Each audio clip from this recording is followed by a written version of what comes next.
Muy bien.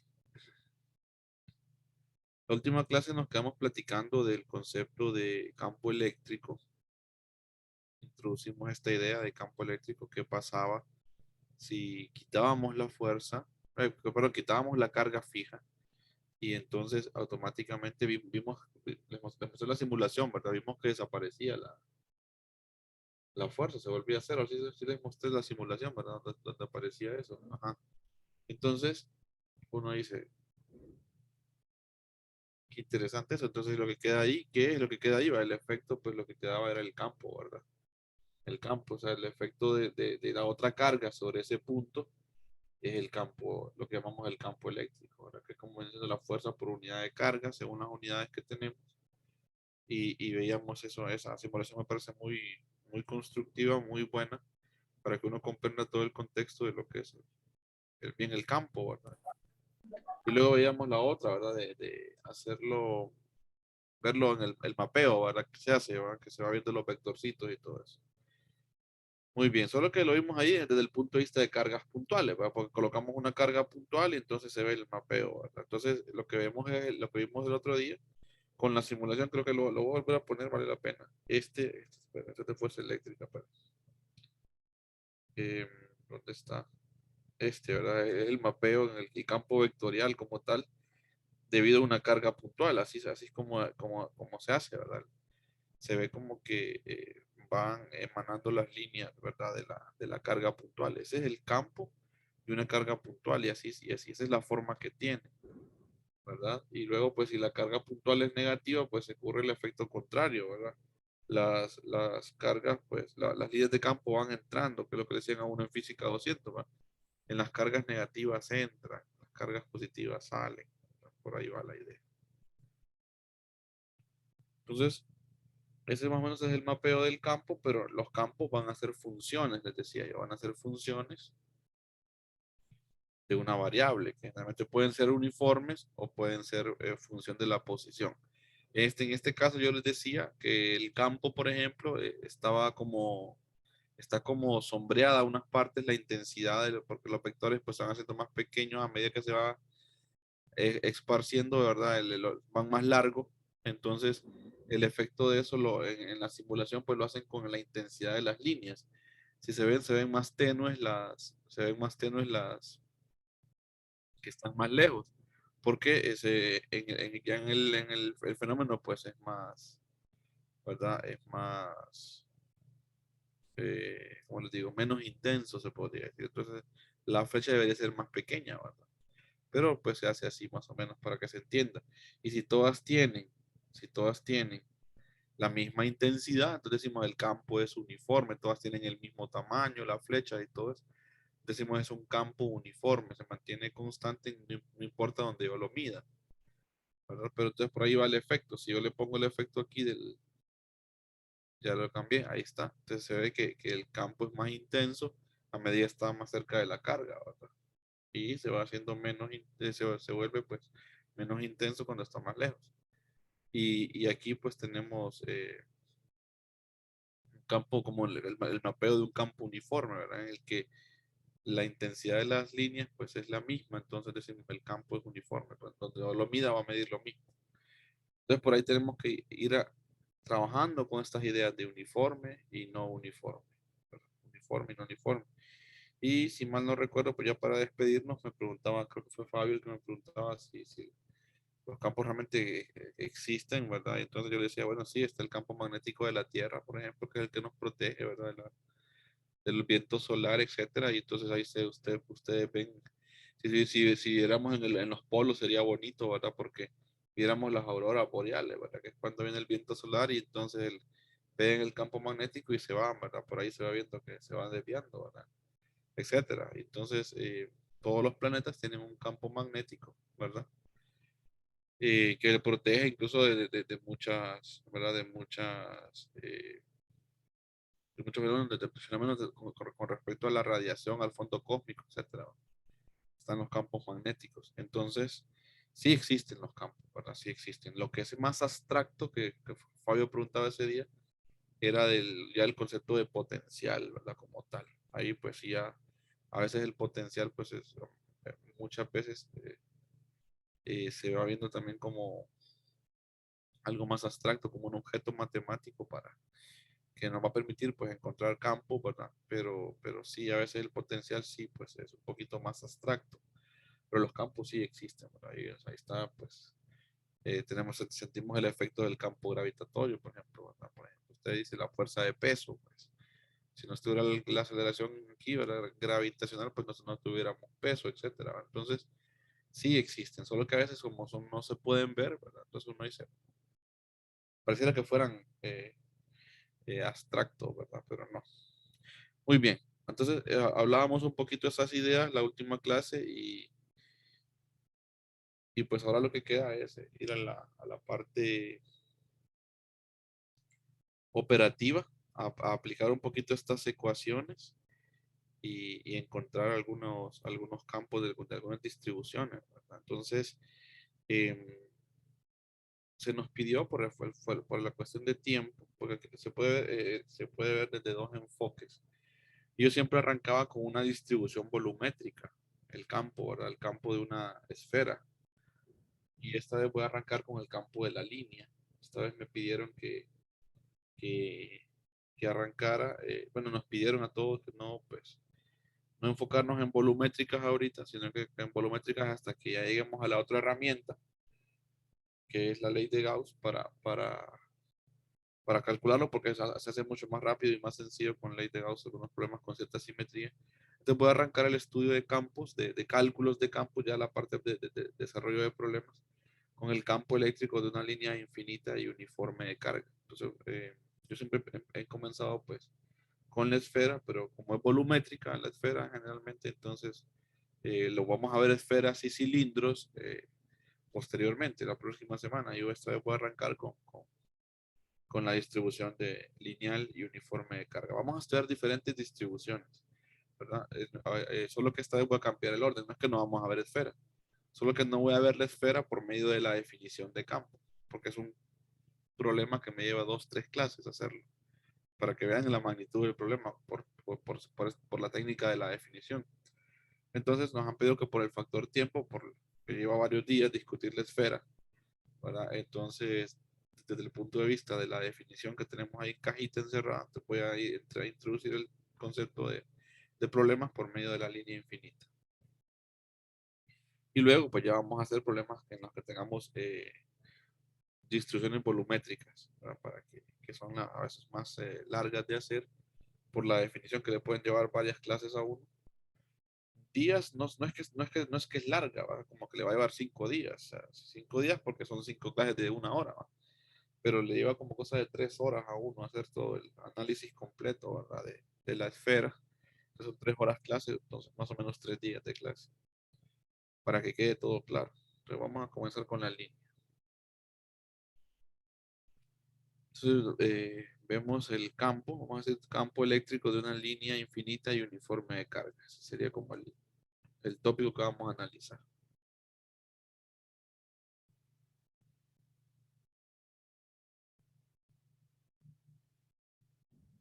Campo eléctrico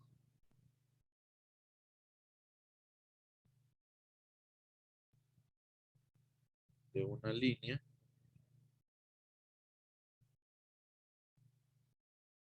infinita y uniforme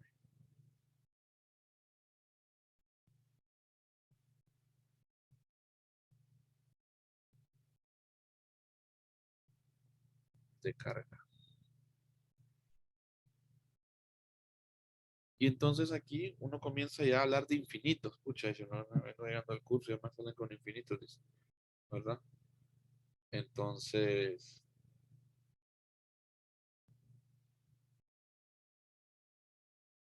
pero es que el infinito, fíjense que cuando uno lo ve desde el punto de vista matemático, uno lo ve bien abstracto, ¿va?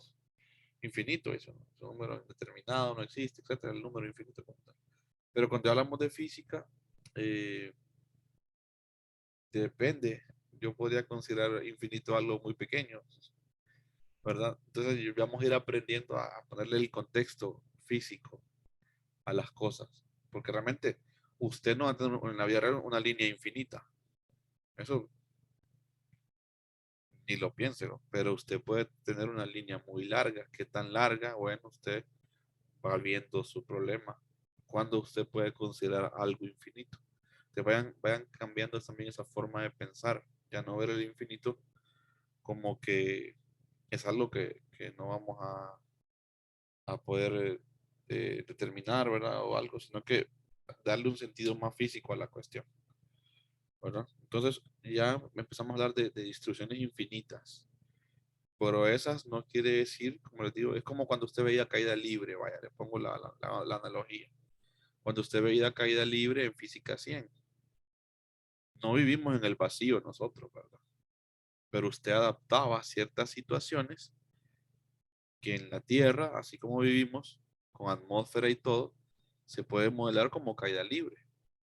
Entonces usted dice, bueno, se puede ver como caída libre sin resistencia del aire, o sea, a cierta altura, dice usted, si estoy en la segunda planta de mi casa y lanzo una pelota de tenis, un lápiz, un objeto, se puede ver como caída libre. O sea, a lo que se me cae del escritorio, lo puedo ver como caída libre. Entonces, no necesariamente tiene que ser una pluma, ¿verdad? Como lo hace a veces uno. Entonces, no ocupa estar en el vacío para que el modelo funcione. Entonces, no ocupa tener una línea que realmente sea infinita para que se pueda considerar infinita. Eso es lo que le quiero ya ir metiendo en la cabeza, como eso, ¿no? Que usted vaya viendo que hay ciertas simetrías, hay ciertos modelos base, ciertas configuraciones de carga que uno las puede ir usando a conveniencia. El concepto de infinito sobre todo. Pues supongamos que tenemos una línea, entonces esta línea es infinita. Entonces hacemos esta línea aquí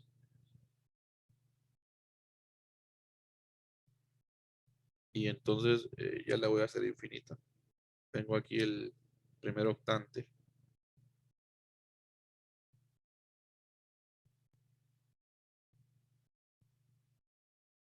y pues aquí tengo la línea, ¿verdad? Entonces aquí va a ser un poquito más grande, entonces esto va a infinito. Entonces la hago punteada ahí, ¿verdad?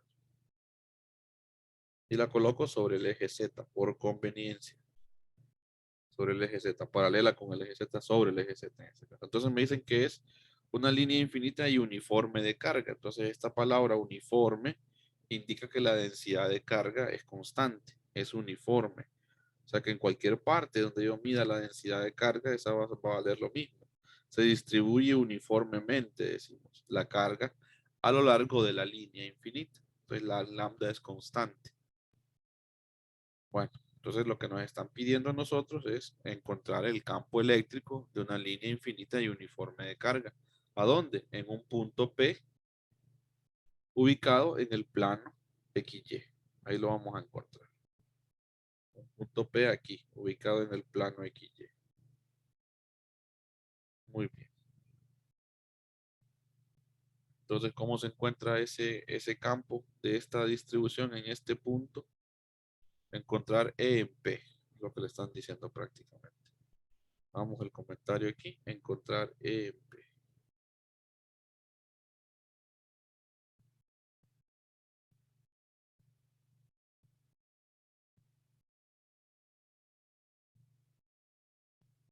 Encontrar E en P.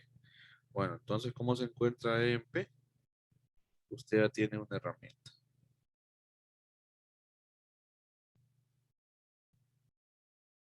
Y es la definición de campo eléctrico.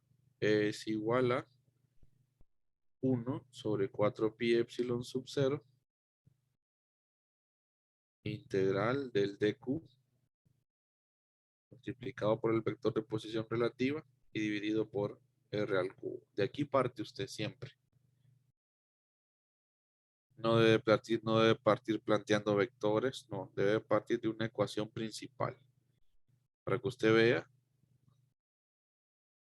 qué cosas necesita para resolver esa integral. Entonces, ¿qué necesita usted para resolver esa integral?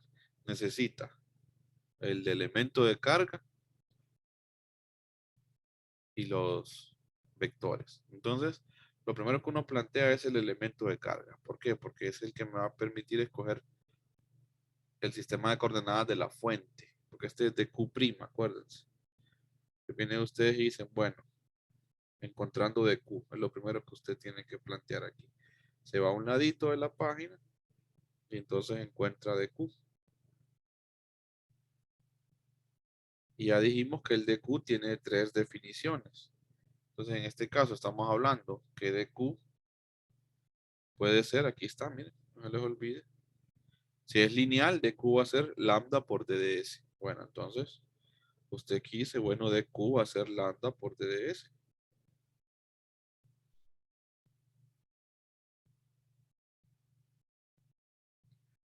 Y este DDS, acuérdense que no es vector. Es nada más un pequeño pedacito, esa es la magnitud del DDS. Ok, entonces viene usted y dice, bueno, el elemento de carga, dice usted, voy a tomar un pedacito de la carga, entonces se va a su línea. Entonces dice usted, bueno, esta línea usted la puede descomponer en diferentes pedacitos.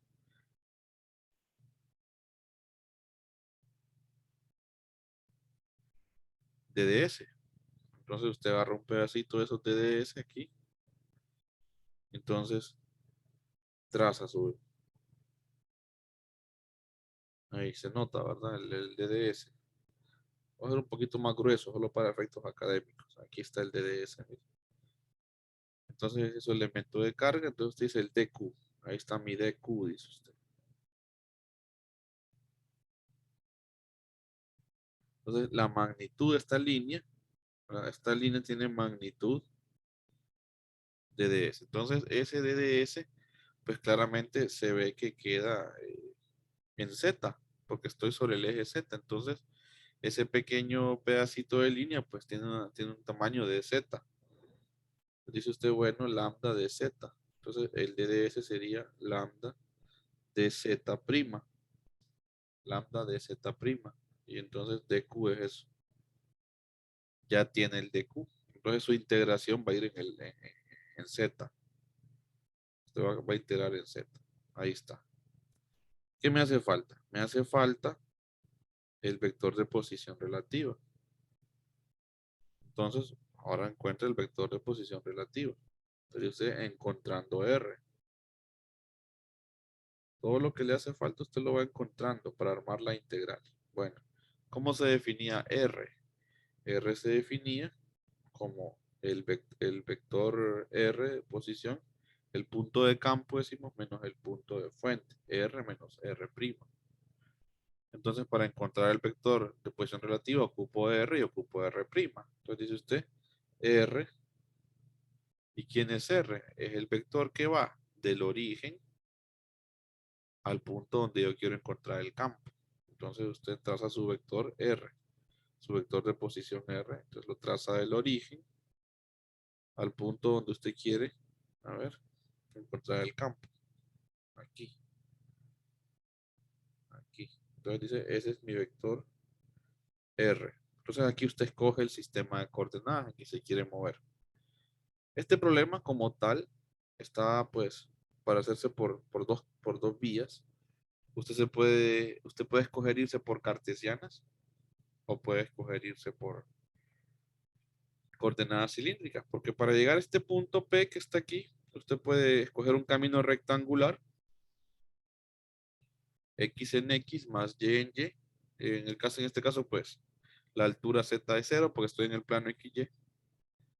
O puede escoger algo más práctico y decir, bueno, aquí tengo un radio ρ en dirección de ρ.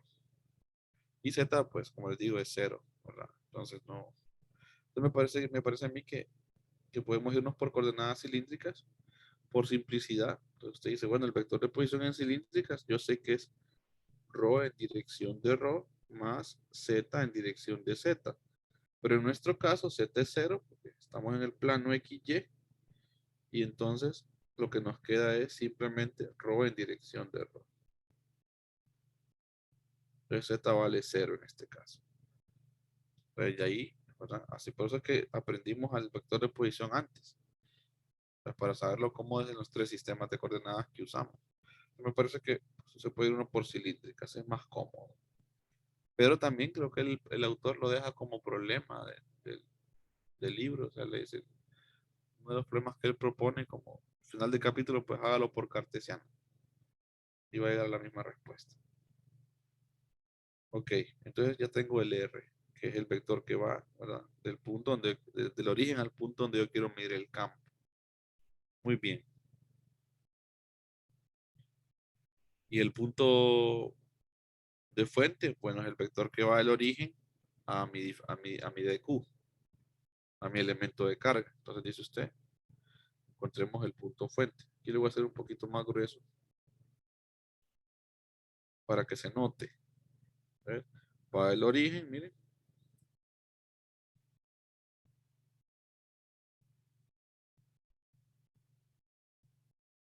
al punto donde está el diferencial. Déjame que ahí se me movió. Ahí. Se quiere poner donde quiere la aplicación. Y no se manda sola. Ahí está. DQ, miren. Perdón, sí, DQ. Entonces este sería el R'.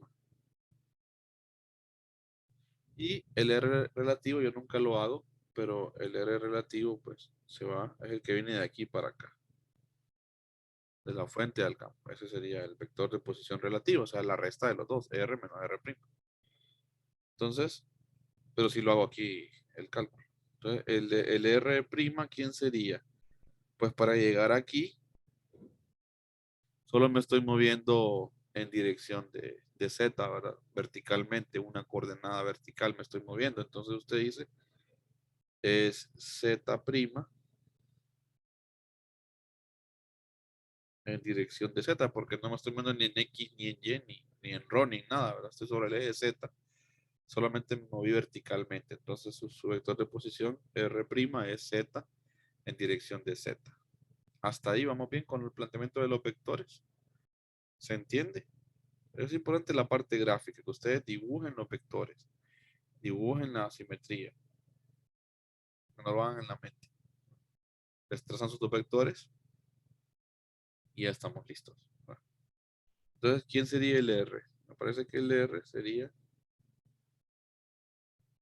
ρ en dirección de ρ más Z' o menos, ¿verdad?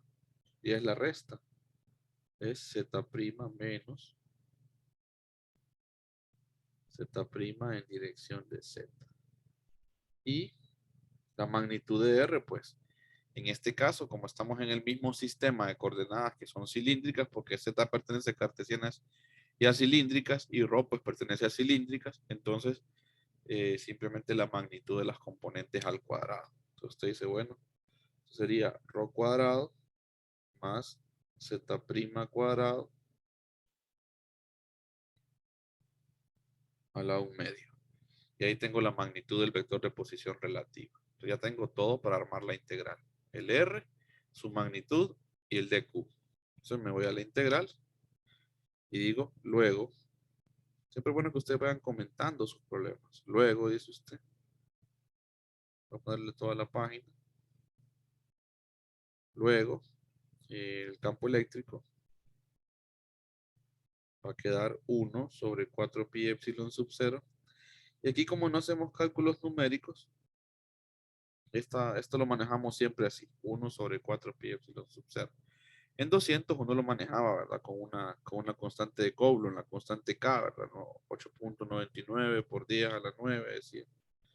Pero aquí, como no estamos haciendo cálculos numéricos, sino que casi todo va a ser simbólico, entonces usted lo maneja así. Si le tocara hacer algún cálculo numérico, pues ya sabe que este valor pues es 8.99 por 10 a la 9 newton por metro cuadrado sobre Coulomb cuadrado. Hacer algún cálculo así numérico. Ok, y luego pues tenemos integral del dq. ¿Quién es el dq? Lambda por d de z. Eso multiplicado por r vector. R vector relativo sería ρ en dirección de ρ menos z' en dirección de z. Y esto dividido por el r al cubo. Y el r al cubo es ρ cuadrado más z' cuadrado a la 3/2. Es la integral principal. ¿De dónde vamos a integrar eso? Pues la fuente es lo que usted está integrando, esta fuente. Y esa fuente va de menos infinito a más infinito porque es una línea infinita. Entonces usted hace esa integral de menos infinito a más infinito. Esa es la integral que hay que resolver. Entonces, esta es la integral a resolver.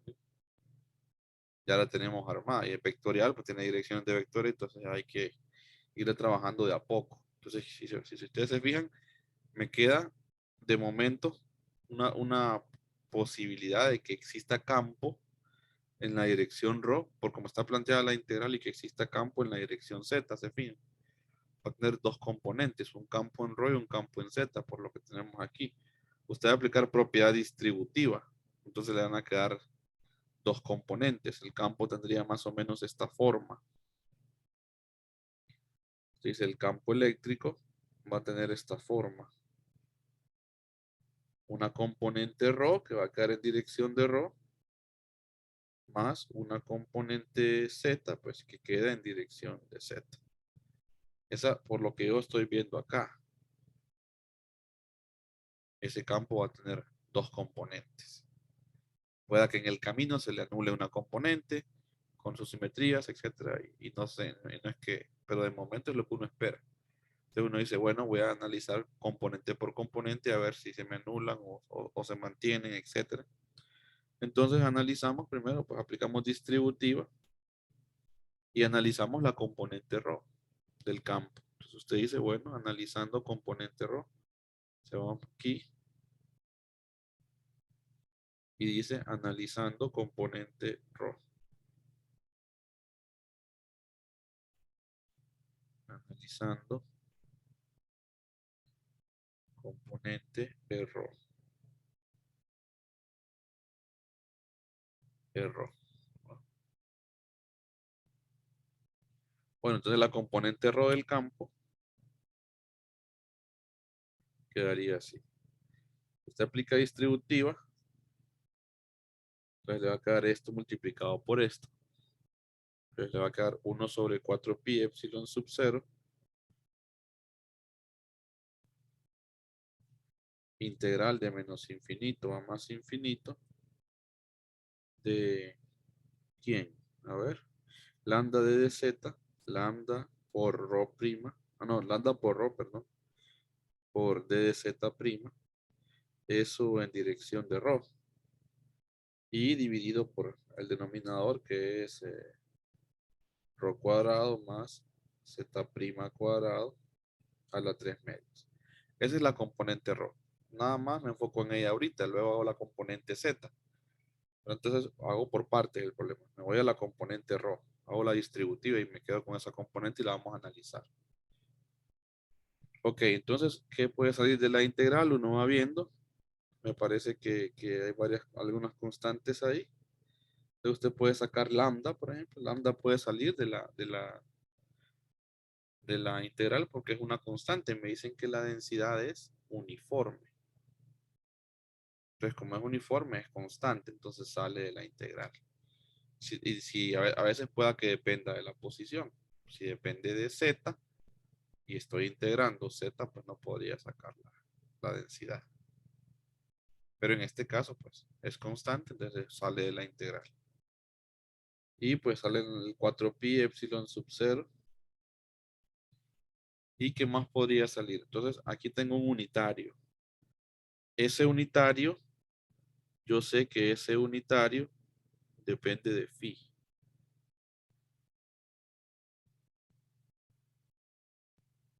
Pero no estoy integrando en phi. Entonces, qué bien, dice usted, carita alegre. ¿Verdad? No estoy integrando en phi, estoy integrando en z. Entonces, si no estoy integrando en phi, ese vector puede salir de la integral porque es constante para la variable de integración. Miren, y eso es muy importante. Es constante para la variable de integración. Si esto fuera un d phi, no. Este vector no puede salir de la integral. También es de expandirlo, decimos, y poner su definición. Pero aquí ese vector es constante. ¿Por qué? Porque no estoy integrando en la variable phi. Entonces tomen nota de eso. Ahora, si el vector, si la integración es en phi, entonces el rho unitario no sale de la integral. Yo les decía cuando estábamos en presencial, tomen nota de eso, apúntenlo ahí en una esquinita del cuaderno. Esas observaciones que yo hago. ¿verdad? Porque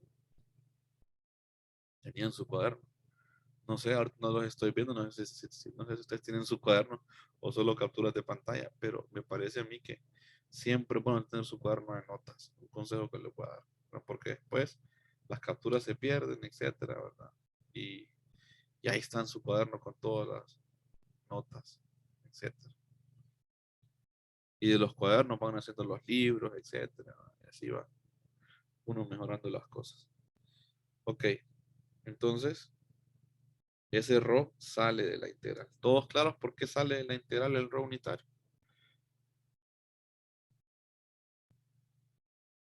Muy bien, Fabio, los demás. Listo, Jorge, No muy lo bien. escuché muy bien porque se escucha entrecortado. ¿Podría repetirlo, por favor? Ok. ¿Todos me escuchan entrecortado o solo Luis me escucha entrecortado? Pero no validemos eso. Yo escucho bien. Yo Ok, también lo muy escucho bien. bien. Creo que soy yo, porque aquí por donde vivo está brisando, está lloviendo y siempre se altera el internet cuando Ok, pasa eso. listo, Luis, no se preocupe. Sí, le repito, no se preocupe. Les decía, los vectores unitarios tienen la característica, ¿verdad? Que sobre todo, pues los de cartesiana siempre son constantes, por ejemplo. Pero los de cilíndricas y esféricas, acuérdense ustedes que tienen dependencias. Por ejemplo, en cilíndricas, rho unitario y phi unitario tienen cierta dependencia de la variable phi. Por ejemplo, aquí está el rho unitario. Esa es la definición de rho unitario. Entonces se ve claramente que este vector para la variable phi no es constante, o sea, no es constante. Si yo estoy integrando en phi, no es constante. Pero por suerte, decía hacía la carita de alegre, ¿verdad? Estoy integrando en z. Entonces, si yo estoy integrando en z, este vector, pues como no depende de z, entonces sale de la integral, como cualquier constante sale de una integral. Entonces, si dependiese de phi, entonces ahí sí habría lío, porque hay que hacerlo, más bien expandirlo. Ya vamos a ver casos como ese. Hay que expandirlo porque dependería de phi, dice uno, entonces toca. Pero en este caso no, porque no depende de, de phi, entonces sale de la integral como una constante más. ¿Se entendió, Luis? Pues sí, Listo. Entonces, bueno, sale, ya sacamos todo lo que podemos sacar de la integral, entonces queda integral de menos infinito a más infinito y nos quedaría aquí un ρ. A ver, no creo que el ρ también pueda salir de la integral, creo, porque estoy integrando en z. Entonces, sale también el ρ, miren qué belleza. Sale el ρ. Y entonces solamente le queda dz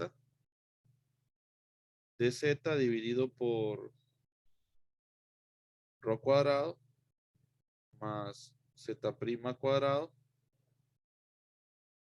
a la 3 medios. Y entonces aquí hago un break, una especie de parada. Bueno, muchachos, digo, tenemos que parar y recordar algunas cosas importantes de nuestros cursos.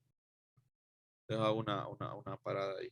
Les digo, bueno, si ustedes se acuerdan de su curso de cálculo y si no se acuerdan, pues lo va a aprender ahorita. Tenemos una integral con límites simétricos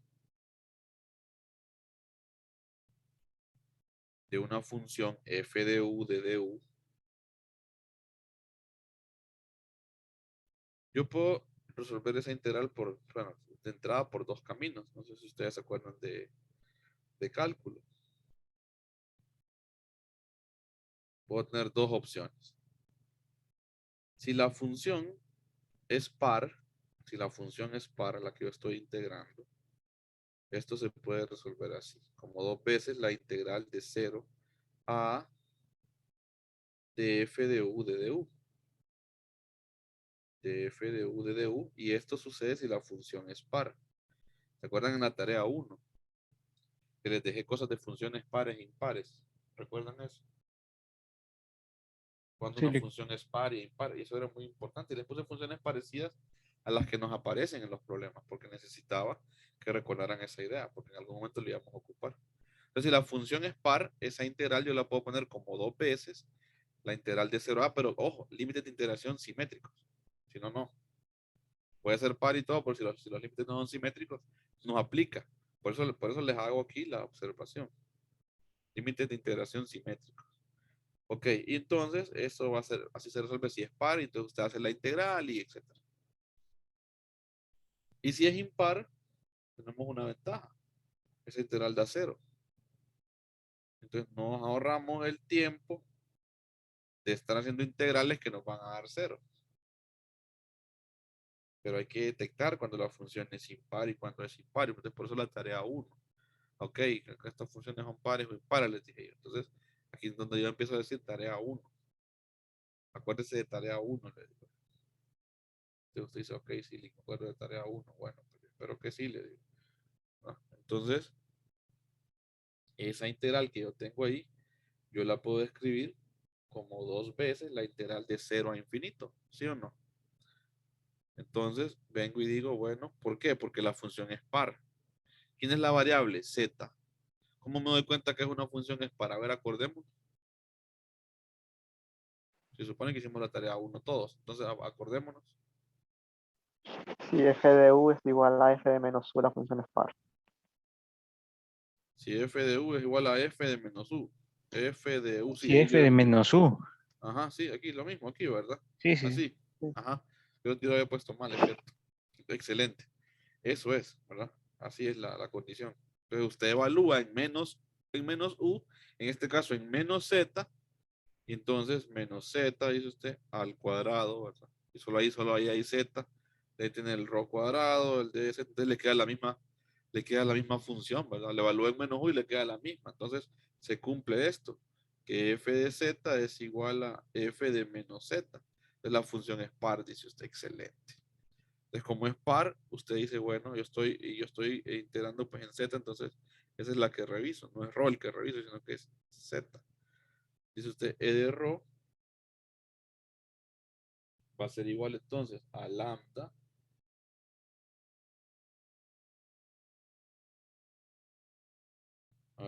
sobre lambda rho en dirección de rho, ¿verdad? Sobre 4pi epsilon sub 0. Y aquí dejemos este 2. No lo voy a cancelar todavía con nada porque quiero llegar a otro resultado que me interesa. Entonces, 2 veces, dice usted, integral de 0 a infinito de esta función. Y entonces,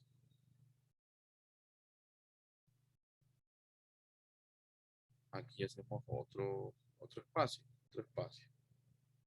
Pero yo le digo, bueno, ¿qué tenemos aquí? ¿Qué tipo de integral? A mí me gusta siempre que tengamos la forma de la integral.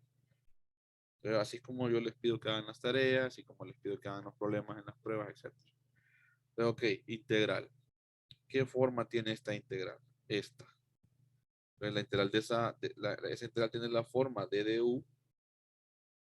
Yo uso siempre la d de u como variable general. D de u, una constante que se puede llamar a, quiere llamarla así, a cuadrado más u cuadrado a la 3 medios. Esa es la forma de la integral. Ahora, esa integral usted la puede hacer en Wolfram Alpha, en Wolfram Matemática, en otro que se llama Desmos. Hay diferentes, ¿verdad? O en tabla de fórmulas, usted tiene tablas de fórmulas también. Pues depende. Antes cuando estábamos presenciales, pues hay una tabla de fórmulas. Entonces yo le decía tabla de fórmulas, página tal, integral tal. Entonces la copiábamos y teníamos la integral. ¿Verdad? Porque aquí no estamos evaluando, yo no le estoy evaluando que sepa de cálculo. Eso ya, yo sé que usted está aquí, pues porque algo sabe de cálculo. Entonces, y aquí va a terminar de aprenderlo bien. Entonces, nada más me interesa la integral, la forma y el resultado. No que me la desarrolle toda, no olvides. Si no, no nos gusta el tiempo. Entonces, la solución de esa integral es esta. U a cuadrado, u cuadrado más a cuadrado a la u medio. Esa es la solución de la integral. Entonces, bueno, digo, ya tengo mi integral, ya sé qué solución tiene, pues entonces cierro aquí el break y entonces la planteo. Pues digo, bueno, mi integral es marcar e de rho, lambda, y aquí no cancelo nada todavía, lambda lambda rho en dirección de rho. Y aquí me queda 4pi epsilon sub 0 y tengo el 2 aquel, pero no lo cancelo todavía porque quiero que ustedes vean un resultado que me interesa. Entonces 2. Y entonces aquí, pues, como es una integral impropia, ¿verdad? Aplicamos el límite, ¿verdad, muchachos? ¿Se acuerdan? Entonces usted aplica el límite. El límite cuando b tiende a infinito, que creo que también les dejé este límite, ¿verdad? De una función parecida en la tarea 1. De la solución z' sobre aquí rho cuadrado, porque es a cuadrado, rho cuadrado, y quedaría aquí z' cuadrado, más rho cuadrado, que hace las veces de a en la forma de la integral, a la 1 medio, y eso evaluado de 0 a b. Una integral impropia, clásica, desde las que hacíamos en cálculo. Entonces, yo le digo, bueno, esto equivale a tener, evalúa la integral, entonces tiene lambda, rho en dirección de rho, sobre 4pi epsilon sub 0. Si se fijan, no estoy cancelando todavía el 2 porque quiero que yo pongo este 2 sobre rho cuadrado acá. Miren, este rho pues es lo mismo en los dos, entonces lo puedo sacar aquí afuera. Y fue lo que hice. Y entonces me queda el límite cuando b tiende a infinito de b, porque evalúe la integral en 0 y en b, ¿verdad? Cuando ya le evalúo me queda esto. De rho cuadrado más b cuadrado a la 1 medio. ¿Cuánto da ese límite? Tarea 1. ¿Cuánto da ese límite? ¿De acuerdo? Tarea número 1. Creo que daba 1. Ajá. Me dicen Sí, que a uno. daba 1. Ajá. Correcto, da 1. Correcto. Da 1. Excelente. La técnica que usted quiere utilizar, a mí me gusta usarla de factorizar, ¿verdad? Porque esa la usa mucho el autor también, que saca el factor común aquí, este b cuadrado, lo saca de la raíz del factor común, se cancela, ¿verdad? Él hace, me gusta hacer mucho esto, ¿verdad? Porque él lo hace bastante, ¿verdad? Por ejemplo, colocar aquí, sacar de factor común el b cuadrado, entonces aquí le queda rho cuadrado sobre b cuadrado, ¿verdad? Más 1, todo eso está... todo eso está aquí a la 1 medio, ¿verdad? Y entonces, y aquí tiene encima el b, entonces usted saca, no me salió, ahí está, el b. Y entonces usted saca pues la raíz, entonces se cancela el b, aplica el límite, entonces le queda 1. Ahí se ve fácil el 1. Muy bien, eso da 1, tarea 1. Por eso les decía, es bonito ver esto. Tarea 1, dice usted. Este límite da 1. Entonces, ¿cuál es la moraleja? ¿Por qué no cancelaba yo ese 2 con el RO? Porque quiero que vean el resultado, porque después le va a servir a lo largo del curso y también le va a servir en electricismo y magnetismo 2.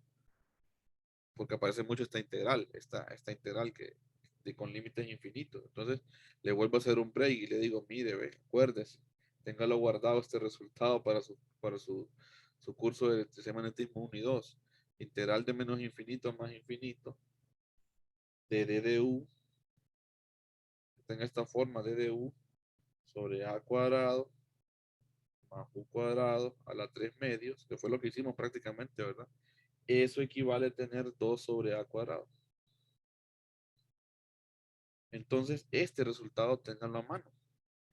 Si se fijan, este resultado es como el resumen de haber resuelto esta integral. Todo esto que hicimos acá fue como recordar cómo se resolvía, pero ya después, si a usted le aparece algo como esto en sus clases, y a veces los problemas son bien larguísimos y usted se pone a hacer cada vez el límite y todo eso, olvides. Una vez en la vida se hacen las cosas. ¿Entendió usted? Ok, ya entendí cómo se hace esto, ya, hoy sí. Entonces puedo considerar, dice usted ahora, que yo lo puedo abreviar ese resultado porque yo ya sé cómo se hace. Ahora, lo triste es que lo abrevi y no sepa de dónde sale, ¿verdad? Entonces usted ya sabe de dónde sale. Entonces, no, ok, esto es 2 sobre a cuadrado. 4/15, usted mira este resultado, 2 sobre a cuadrado. 321 usted lo mira, una integral parecida, 2 sobre a cuadrado. Solo identifica quién es el a cuadrado, que en este caso es ρ. Y ahí está, mira, 2 sobre a cuadrado. Entonces ténganlo guardado que lo vamos a estar ocupando. No lo olvide, ténganlo guardadito ahí. Entonces, ya encontré la componente ρ del campo. A ver cómo nos queda esto entonces. Ahora sí, cancele. Ahora sí, cancele. Estás en la libertad. Este 2 se va con este 4. Entonces queda un 2, ¿cierto? Y el ρ se va con este ρ cuadrado. Entonces queda un ρ en el denominador. Y entonces dice usted, bueno, lo que me queda es lambda sobre 2pi epsilon sub 0 ρ. Y eso queda en dirección de ρ. Esa es la componente ρ. Miren, ya tenemos la componente ρ del campo. Excelente. Ahora, pues toca analizar la componente z, porque acuérdense que este campo, pues, tiene dos direcciones ahí, ¿verdad? Queda la integral, entonces hay que hacerla. Ahora dice usted analizando componente z. ¿Quedó clara la componente ρ? ¿Cómo la hicimos? Todos los truquitos matemáticos que hay ahí, todas esas cosas que hay que acordarse. ¿Sí? Ok. Muy bien, Fabio, los demás. Pues, se siguió bien el cálculo. Listo, Jorge, muy bien. Muy bien, Dulce. Ok, entonces ahora, excelente, Henriela. Ok, excelente. Gracias por la validación. Hagamos ahora la otra, pues. Hay chance. Analizando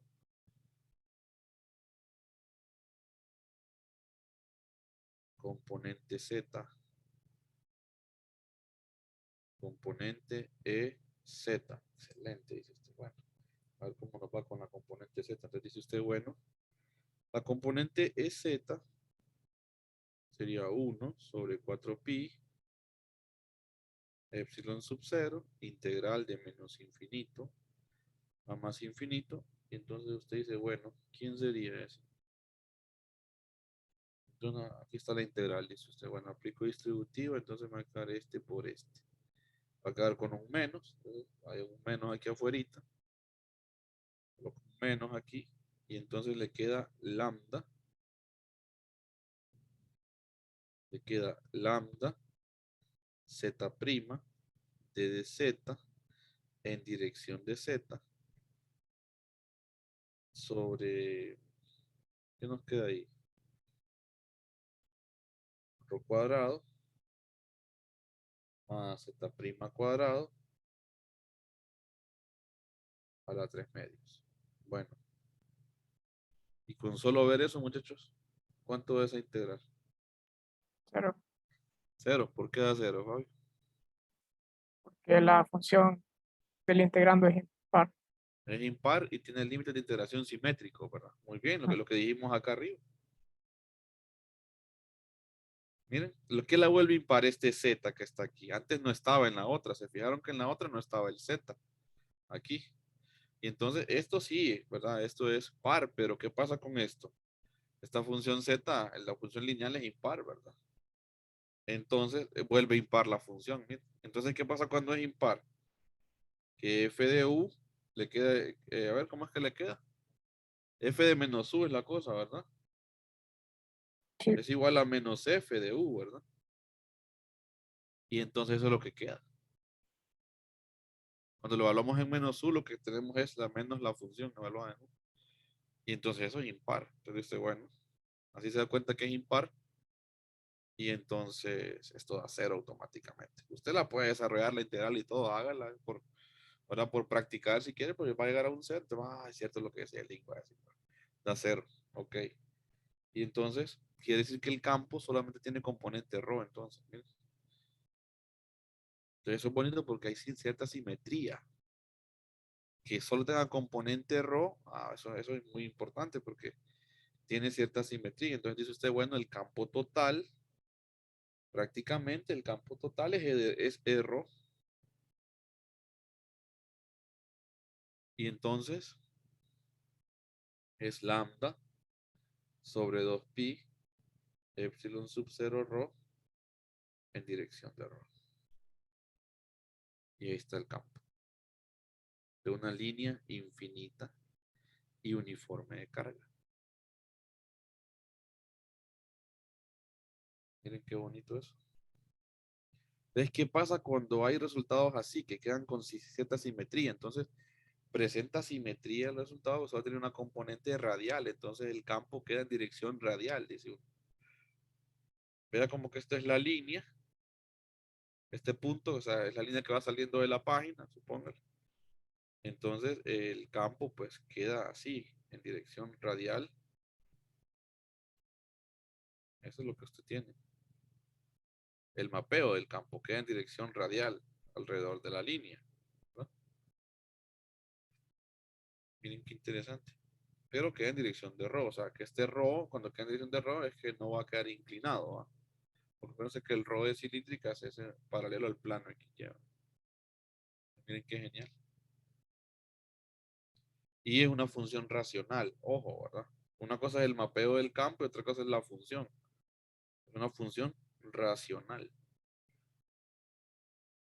¿Y qué significa que sea racional? Que entre más lejos estoy yo de la línea, ¿cómo es el campo? Menos intenso. Menos intenso. Entonces viene siendo más o menos como una... Si yo quiero graficar E como función de ρ, así como se graficaba F como función de X en matemática, ¿verdad? E como función de ρ. ¿Cómo se comporta esto entonces? Una hipérbola. Más o menos así, ¿verdad? Ujú.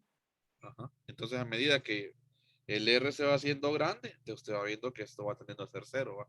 Como decía Fabio, menos intenso. Entonces tiene forma de función racional, ¿verdad? Muy bien. Entonces vean que esto es una función, el campo es función de ρ, dice, y queda en dirección de ρ. Comprenden mejor aquello de las líneas ahora. Solo que lo vimos con cargas puntuales nosotros, pero si lo vemos con una línea, miren cómo queda. En este caso presenta cierta simetría, decimos nosotros, el campo. ¿Se ha entendido el cálculo? Mañana vamos a generalizar este resultado, a indagar más, a sacarle más el jugo a este resultado, ¿verdad? Esto es el comienzo, ¿verdad? Tenemos el resultado, entonces vamos a ver, a sacarle, cuando tienen simetría, pues se le saca como se exprime el limoncito hasta donde ya no, ¿verdad? Hasta que ya saque la última gotita para que quede bien cargada la limonada. Así vamos a hacer con este resultado. Lo vamos a generalizar. De modo que me muevan la línea y no, porque ¿qué pasa si no se han preguntado ustedes? Y si me mueven la línea por acá, ¿no? Mire, me la ponen acá la línea. Aquí la pusieron por simplicidad, el autor la pone ahí, Bagnes la pone en el eje Z, pero es por simplicidad. Pero no quiere decir que es ley que tenga que estar la línea ahí. Y se la ponen aquí, paralela al eje Z, pero se la ponen aquí, no sobre el eje Z. Ah, dice usted, úpale. Entonces, no se va a poder ir por las integrales, eso no va a poder resolver por integrales. Les tienen que usar el resultado que ya tiene y adaptarlo. Entonces eso se llama usar resultados generalizados, ¿verdad?